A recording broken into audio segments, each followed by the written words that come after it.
What's up, guys? You are listening to 413 Pod, where we foster intentional conversations about faith and culture for the purpose of encouragement and teaching. Today's episode is a transparent conversation about men and emotions. My good friend Johnny Leake joins me as we talk about the benefits and the struggles of sharing your emotions and feelings as a man.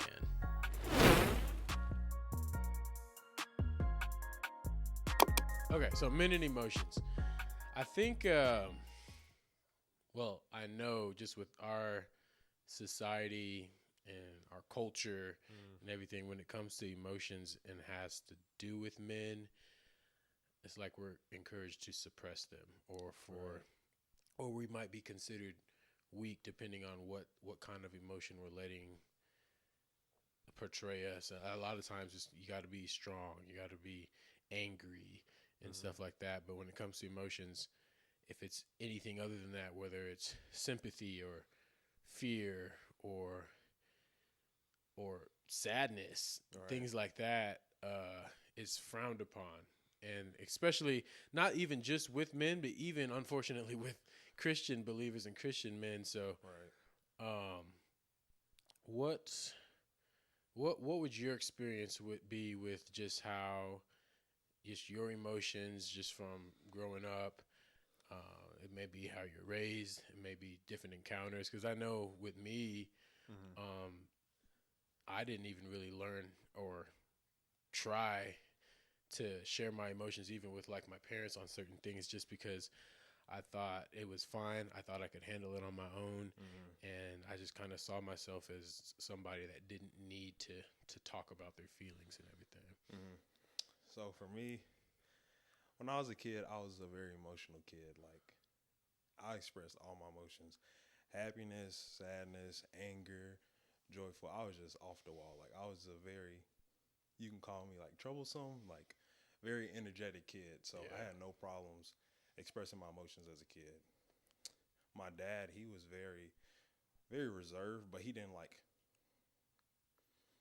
discourage me for how emotional I was. He never discouraged me. He just told me, like, whenever you're out in public, you can't just show all your emotions. Like, you can't just cry in public, or you can't just flip a table out of anger in public. Like, people are going to judge you from that. So as a kid, and then just growing up, elementary school, middle school, I kind of noticed that, like, I was kind of like the weird one for being emotional, for being, just basically being myself. Like, people were, I didn't have too many friends, so I felt like the best thing I can do to fit in is not be myself. And I'll just be quiet. I'll just be the fly on the wall. And then going into high school, I went to a brand new high school. So elementary school and middle school, I went to a school with people I knew from kindergarten all the way to 8th grade. But high school, I didn't know anybody. So this is like basically new time to reinvent myself. Right. Like, I ain't trying to do the most. I'm just trying to be a fly on the wall, just quiet the whole time. So that probably lasted like 3 months. Yeah. And then because basically I joined like a whole bunch of different activities. So I was in JRTC, I was in baseball, cross country, band. So people just started to know me around the school. So that kind of forced me to open up, just like, hey, Johnny, hey, how you doing, Johnny? And it's just like, I didn't know half the people that were like talking to me. Okay. So that kind of forced me to open up, just being in all the activities I was in. And then with that, that helped me be more open with my emotions again. And then college, it kind of went back to middle school and high school. I was just kind of, by myself most of the time. I really didn't express too much emotion. And then I say the biggest thing for me to I say it's the three biggest things that helped me get back to that youthful state of showing my emotions is being in the military, being with my girlfriend Ryan, and reading this book called Battle Cry.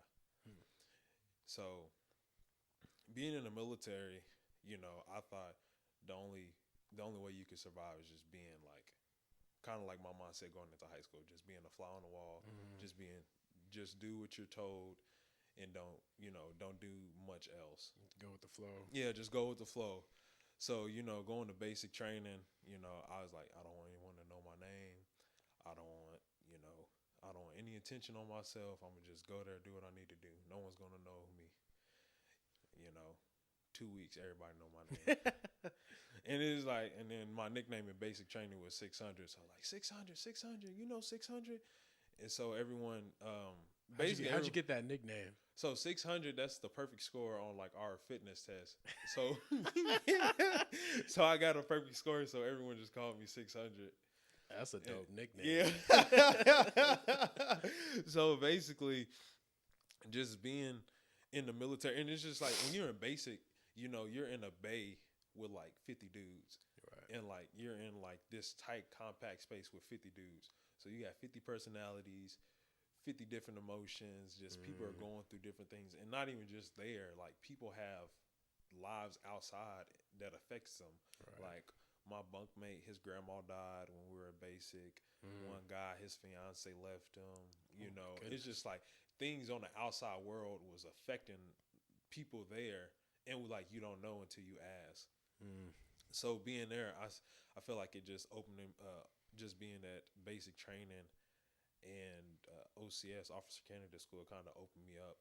Because like it'd be days like where I had my head in my hands, and like I was just like I felt defeated, and then I didn't think anybody would care, and then like they were just like, "What's wrong? Like what's up?" And then like I would just tell them like, and it's like in the military, it's just like when you're just like in that environment, and it's like you can't contact your family members whenever you want to because they have your phones. You can't like rely on anybody that you have in your life. So like these people that you just met 2 weeks ago, you're spilling your guts to them, like telling them everything that's going on with you. Oh wow. And you're not in like, it's not even like a fear of judgment either. It's just like they understand what you're going through because they're going through a similar situation.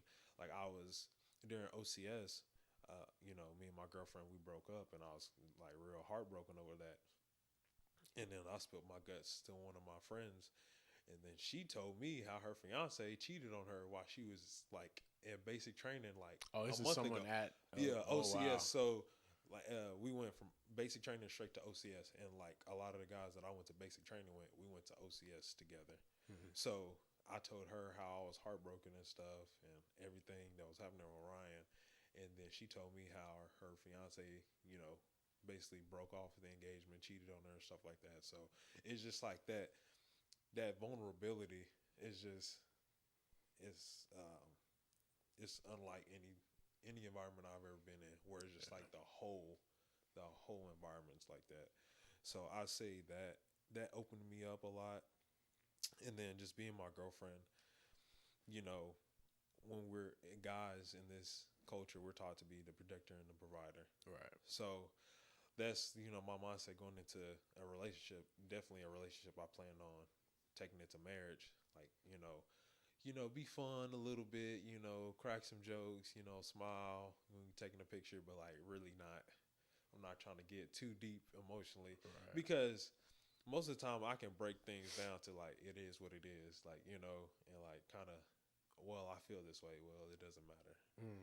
So just being with her for 2+ years, she's like really stressed that like no, like I want to be what you're in. Like I want to go through what you're going through. I want to know how you're feeling so I can help you out. Because what I'll do, I'll just like harbor that stuff inside of me, and it'll eat me up. It'll eat you up, and then basically like your family members and your friends that don't know what's going on, you spazzing out and lashing out on them, and they're like what's going on, and they can't even help you because you won't even let them in to help you. So I said being in that relationship with Ryan, that definitely helped. And then my mom, she gave me a book. My basic training graduation gave me a book. It's called Battle Cry, and it was written by what was the author's name? His name was Jason Wilson, and it basically goes through kind of like that process of how men can kind of regain their emotions, and like what does that look like. And it's real biblically based, so he used scripture probably every other paragraph. So it was really good. And I say the biggest things I took out of that book is just God made us and He wanted us to use every single part of our being. Every single thing that God put into us, He wants us to use. And He gave us emotions to use. He didn't give men emotions to lock up Right. someday and like use someday or not use at all. He gave us emotions to use them, to express them, to True. feel them. And then, if you go through scripture, God had emotions. Jesus wept. God was happy. God was angered. God was jealous. Like He had all these emotions too. So it's not a bad thing to have emotions. That's the way we're created. Right. So I think those are the biggest things for me when it comes to like men and emotions. Yeah, I think it's huge when you focus when you look at the aspect as having emotions is a gift from God. It's like something that God has given us. It's something that we're able to do because we're made in His image. Right. And so, if you live in a culture that's causing you to suppress that, you're suppressing something that God has given you, Right. something that's supposed to take place.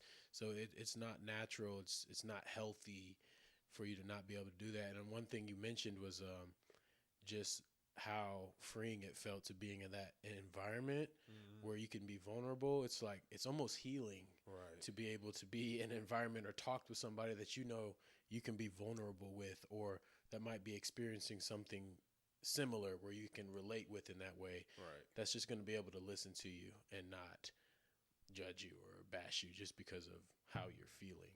Right. And I think this just in this day and age is just so many men that like it's not what they're used to.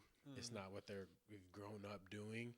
And so being able to have experienced that, but then also just thinking about like what would it be like to live in a constant state of bottling everything up.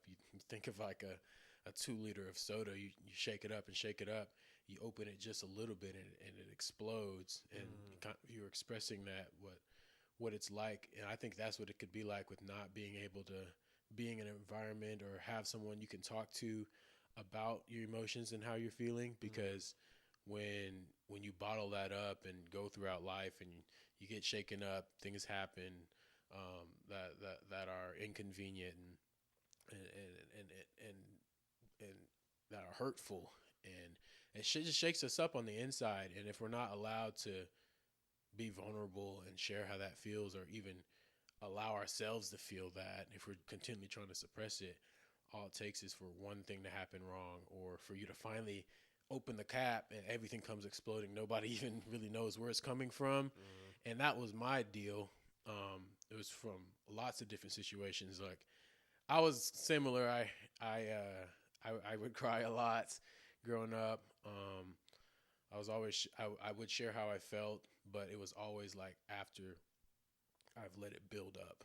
I wouldn't like share it immediately, or I would be afraid of what they would think about me based off of what I'm saying. And so whenever I realized, like, I mean, this was even happening with my parents. They were like, why didn't you tell us this months ago that you were feeling this way? And I was just like, oh, or you like, you should, like, I'm saying all this stuff. And they're like, how are they supposed to know if I never initially shared how I felt? And it's not even that I was in a healthy environment to where I could have, but it was my own thinking and just I guess almost the culture. I feel like I was in a healthy environment, healthy culture, but really it's more than just that. A lot of times it can be your own mental that's holding you back from being able to get that healing, from being able to be vulnerable. Right. But I think two of the big reasons why men struggle with sharing their emotions, being vulnerable. One of them obviously is our culture and what's pushed on to even young kids, and I think that also brings into what our second thing is. There's a lot of young men that aren't. I was blessed, and I when you talk about testimonies and everything, like if you don't have like a super sinful testimony, like, oh, I was gang banging and doing this and now I found God. My mom had sent me a video several months ago that was talking about this pastor was talking about how a testimony that is a test that is like I was raised in the church. I came to know Christ at an early age. My parents knew God. A lot of times people try to say like that's not a testimony you want to like it's not gonna help someone be saved or everything, but really it's a testimony in itself. Like it's a blessing that your parents before you were following after God and your grandparents are following after God. In my case, my grandpa is the one who kind of broke our generational curse and he came to God. Right. And then now that's a whole, it's just passed on down to me. Like that's an amazing testimony of what God's hand has done in my family. Mm-hmm. But when it comes to just there's some people who are not. I was saying all that to say I was blessed to be a part of an environment like that. But there's so many men out there, boys out there that aren't part of something like that growing up. And so when they're growing up, they're taught to suppress from a young age. So then when they get older and real difficult stuff is happening or they've experienced trauma and things, they don't know how to communicate that. They don't know how to deal with that. Right. And so I think two of the things is one, what our culture pushes, and then also what young men, boys are taught from a young age. Like I know that I was taught how to do it the right way, and of course, we're human. There was my own thinking that got me caught up in not being able to share. But when you think about it, there's so many people out there that may not even know how to share their emotions, or even to know that that's something that they should value and not try to suppress. And like the scripture, I mean, when you think from a Christian standpoint, as a Christian, a man, like a lot of the thing, even in Christian relationships, a lot of the complaints that women have is like, he's not emotionally available. I feel alone in the relationship. He's not there. Like, I want to know how to help him, but he's not sharing that. And Proverbs 18:1 says, a man who isolates himself seeks his own desire. Right. He rages against all wise judgment. And so when you look at that that verse, it's like, it's not, it's almost selfish to try to keep your emotions to yourself. You might be thinking you're sparing them like pain, or you're just keeping it to yourself for the betterment of others. But truly, you're isolating yourself, especially if you're in a relationship or a marriage, not sharing those emotions, isolating, keeping to yourself. It says in this verse, a man who isolates himself seeks his own desire. So if you think about that, we should be not only, and the Bible talks about how you should outdo one another in service, but then also talks about how a husband should put the needs and desires of his wife above his own, and then when the wife does that in return, it makes for a healthy relationship. But if you're continually, and the women need that, they need you to be vulnerable with them and share with them how you're feeling, even if you think it's better not to. And so, I mean, when I think about that verse, I'm like, I'm really being selfish and serving myself when I try to suppress my feelings. And it's just like when I read that, I was like, wow. It was like it says an emotional, undeveloped Christian man is a self-centered man, or someone who is fearful of allowing anybody else in their circle. And that just hit me whenever when I was studying. I was just like, when have I been like selfish just because I didn't want to share something, but really it could benefit others when we're actually sharing how we're feeling. But what about you? When it comes to like why some men may not be, because you talked about your experience, I've talked a little bit about my experience. What would be some reasons why you think in today's day and age why men may not be able to share their emotions? They may not even have the skills to even know how to do that. Yeah, I say not having the skills is just a lot of people are raised in like broken households. Yeah. I think only 30% of kids today have like both parents in the home. So when you have boys, that aren't around their fathers, or they don't have a male role model to look up to, it's gonna be hard to like have those skills. And then just going back a couple generations, a lot of things were going on. Like you go back 80 years ago, there were, you know, Jim Crow laws, there were world wars, industrial revolutions. People had to work 12 hours in a factory. So it was just really hard living. And men back then, what they do, they just had to, they basically had to swallow everything, and just they had to deal with it Yeah. because they didn't have the tools, and like sometimes they didn't even have the time, or soldiers coming back from World War I, World War II, like they didn't even have resources for them to express. So all they would do is just drink. They would do is just suppress everything. So if you take that from 100 years ago and like pass that down the next couple generations, like the men today, they don't have those skills. Right.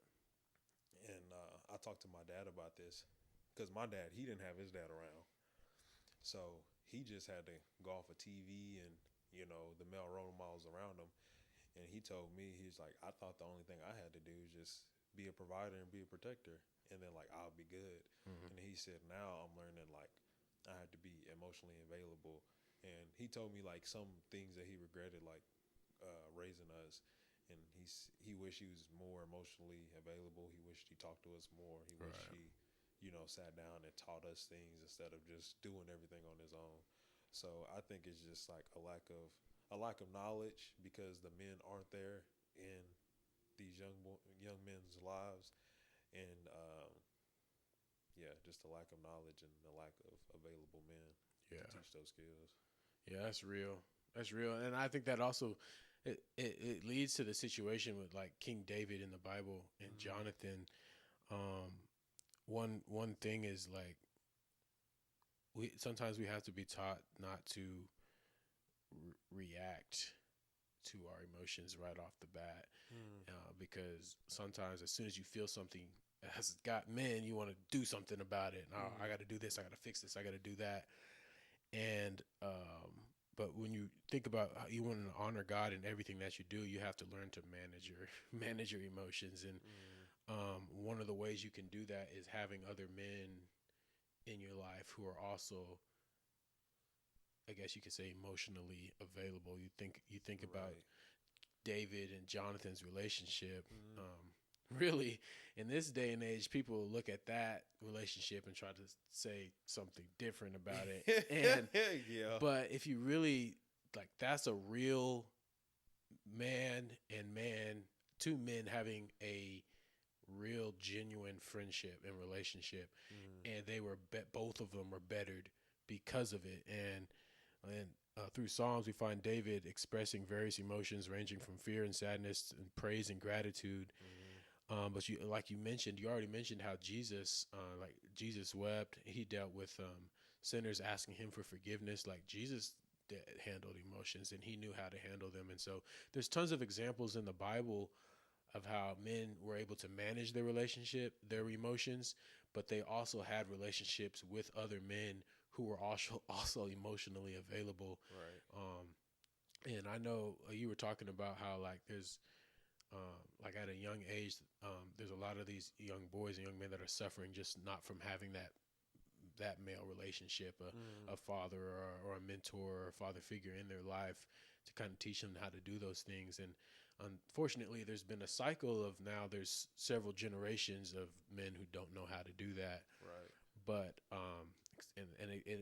it gets harder. It can get more as you get older, more difficult to learn how to do that. Right. But it's definitely possible. Yeah. And the thing is, like for me now, 26 years old, uh, completely independent, doing things on my own, I still need those relationships. And you talk about like my Right. relationship with my dad. Now, it's on me to be intentional on making sure that I'm still reaching out to him when I need to reach out to him. Like he's not always going to come knock on my room now to check because I was quiet at the dinner table or something like that. Right. Like if I'm dealing with something or I'm struggling with something, I have to be man enough to share my emotions with another man. Now, like when you're in a relationship, in a marriage, I mean, there's a whole nother piece to that with your wife. Mm. But when it comes to having friendships like our friendship and my relationship with my brother and my relationship with my dad, I have to take the responsibility to actually go and connect with them,